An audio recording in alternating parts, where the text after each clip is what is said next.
I was really pleased because from that very day when I spoke to them on the phone, I was like, oh my God, they're just amazing. They're awesome. They're absolutely brilliant. That's the sort of crew that I want to come and care for me and my family and friends. So I made this nomination because I think on the day that I was called to assist, I was just in absolute awe of this crew. For me, there's three things that really stand out. They were really caring, they were incredibly competent, and most importantly, well not most importantly, but importantly, they were incredibly professional.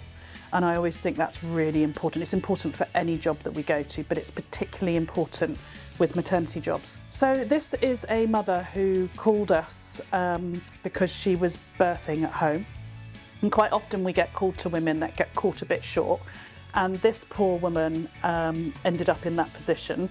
But not only was it coming very quickly, the baby was in a breech position. So I think they started off trying to manage it themselves, which would be fine because they're all taught how to manage it.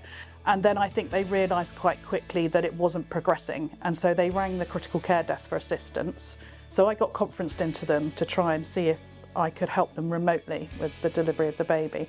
And I think what I observed was a crew that had incredible composure. They were incredibly calm. And if you imagine a scene where you've got a baby hanging out of a mother, but you can't get the head out. So they knew it was time critical. All of maternity emergencies, you've got kind of 10 minutes to fix it before you end up with a baby that's severely disabled. So it's very time critical.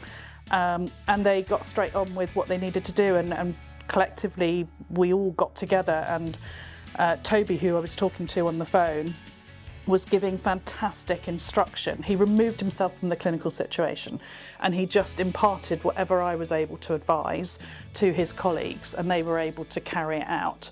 So the two colleagues were just literally following whatever he was giving them to speak about.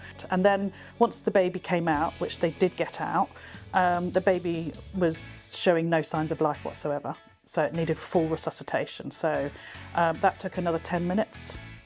And then I'm really pleased to say that this baby went into hospital with a normal heart rate and went home a week later. Now that is unbelievable for a baby that was born with such complexity.